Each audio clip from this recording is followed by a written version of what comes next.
الوعي الذاتي هو إنك تفهمي نفسك كويس، وإيه المشاعر بالظبط اللي انتي بتحسي بيها، زي مشاعر القلق والتوتر والحزن والإحباط، وتفهمي كويس ليه انتي بتحسي بكده، ايه هي الأسباب اللي بتخليكي مثلا تحسي إنك محبطة أو قلقانة أو متوترة. فانتي لما تعرفي ايه الأسباب اللي بتخليكي تحسي بإحباط مثلا هتتجنبيها ومش هتعمليها من الأول علشان ما تقعيش في فخ الإحباط، لأن الإحباط هيخليكي تعملي أي عادة من العادات السيئة زي الأكل الكتير أو النوم الكتير، ومش هيخليكي تتحركي من مكانك، ومش هيبقى عندك أي طاقة تتعاملي مع أولادك ولا تهتمي بيهم ولا تهتمي بنفسك. فالوعي الذاتي هو اللي هيخليكي تراقبي سلوكك وتصرفاتك اللي كل يوم بتكرريها من غير وعي، لأنك اتعودتي على ده.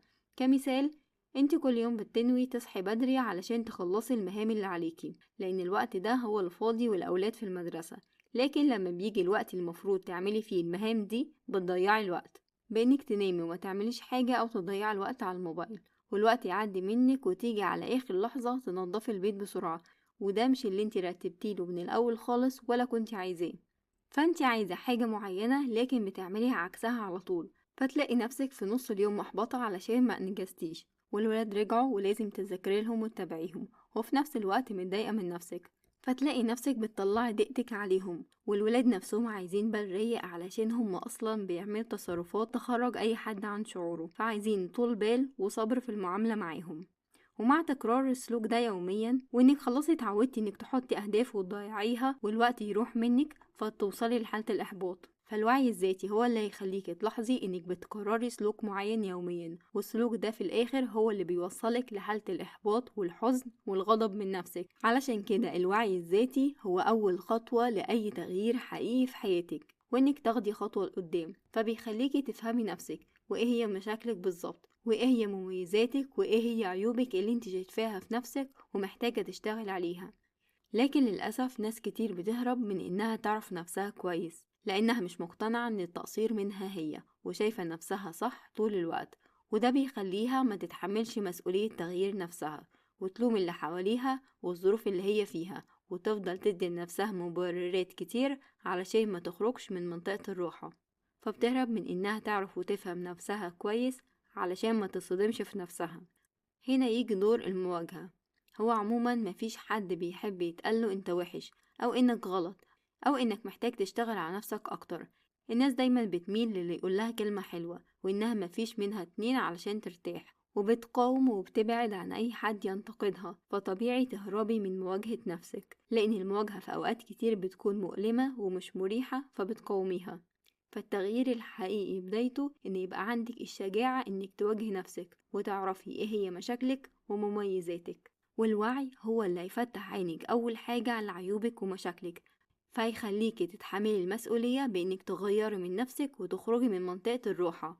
وتاني حاجة هيفتح عينك على مميزاتك اللي انتي مش شايفاها في نفسك، علشان ترحمي نفسك شوية من جلد الذات والإحساس بالتقصير طول الوقت، وبكده هتبقى مواجهة نفسك مهمة سهلة. فالمواجهة هتخليكي تقومي نفسك أول بأول، يعني لما يجي وقت المهام المفروض تعمليها هتبدأي فيها على طول، لأنك خلاص عرفتي وفهمتي إنك لو ضيعتي الوقت ده حالتك النفسية هتسوء قد إيه، فما فيش قدامك غير إنك تعملي وتنجزي المهمة دي حالا علشان تتجنبي الآلام النفسية اللي هتحصلك لو ما عملتيهاش. وكمان هيخليكي تظبطي انفعالاتك، يعني مثلا لو ابنك عمل تصرف معين فلما يكون رد فعلك مبالغ فيه قوي فهتلاحظي انك بتوقفي نفسك وهتقولي لا مش تصرفهم اللي ضايقني قوي كده، لا انا اللي متضايقه من نفسي، فهتفرملي نفسك وتوقفيها لانك خلاص عرفتي اصل المشكله فين. ودلوقتي جه وقت التدريب العملي، المطلوب منك انك هتجاوبي على كل الاسئله الجايه دي، ما تسيبيش ولا سؤال، لازم تجاوبي، مش تجاوبي بس، تكتبي اجابتك كامله.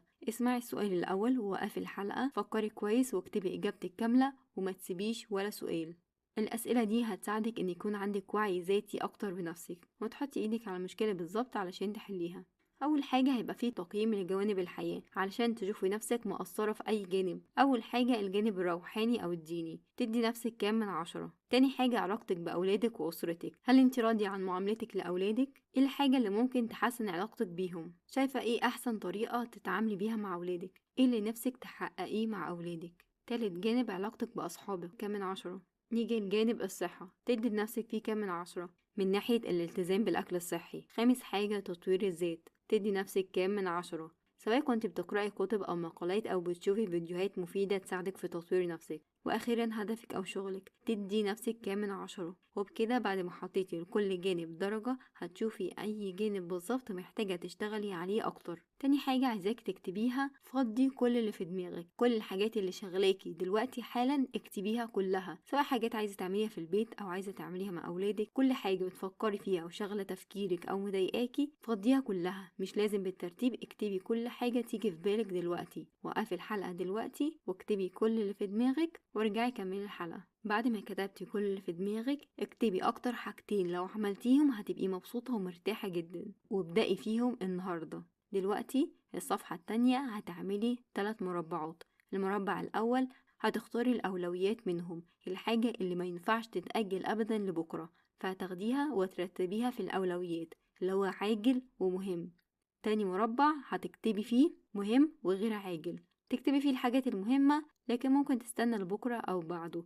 تالت مربع غير عاجل وغير مهم، زي خروجة مثلا ممكن تأجليها ومش مهمة دلوقتي، فتحطي كل الحاجات فيها ورتبيها على حسب الأولوية وتصنفيهم وتحطي كل مهمة في المربع بتاعها. نيجي لباقي الأسئلة، نفس الكلام، هقول السؤال، هتوقفي الحلقة، هتجاوبي على السؤال كامل وتكتبي كل اللي في دماغك بدون أي اختصارات، وبعدها ترجعي تكملي ونفس الكلام لحد ما الأسئلة كلها تخلص. أول سؤال، انتي حاسة بإيه دلوقتي؟ مرتاحة؟ راضية عن نفسك؟ مش راضية عن نفسك؟ محبطة؟ قلقانة؟ اكتبي شعورك دلوقتي حالا، انتي حاسة بإيه؟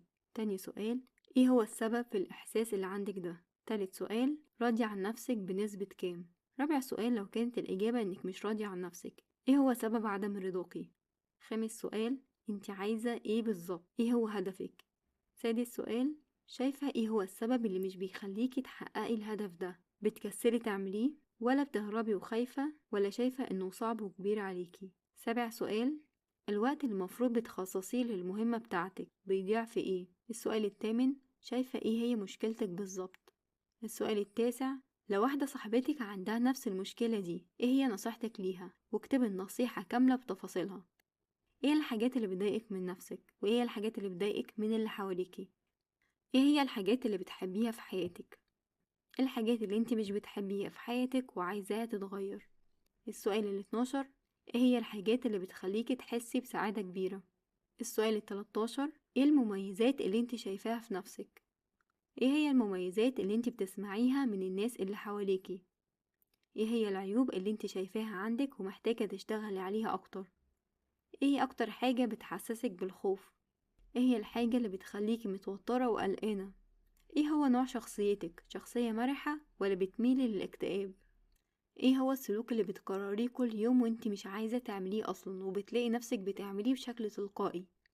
شايفة ايه هو البديل انك ما تعمليش السلوك ده؟ ايه الحاجة اللي انتي شاطرة فيها وبتعمليها كويس جدا؟ ايه الحاجة اللي انتي مش بتعرفي تعمليها خالص؟ ايه هو اهم شيء في حياتك حاليا؟ مين هما اهم الناس عندك؟ رتبيهم. ايه اللي بيحفزك ويخليكي تنتظمي وتعملي كل المهام بتاعتك؟ ايه اللي بيخرجك من حالة الإحباط؟ ايه اكتر حاجة بتريحك؟ هل انتي شايفة نفسك ناجحة؟ هل بتلتزمي بالمواعيد ولا دايما بتتأخري؟ ايه اكتر وقت بتكوني نشيطة فيه وبتعرفي تحققي انجاز فيه، الصبح ولا بالليل؟ عاوزة الناس يشوفوك ازاي؟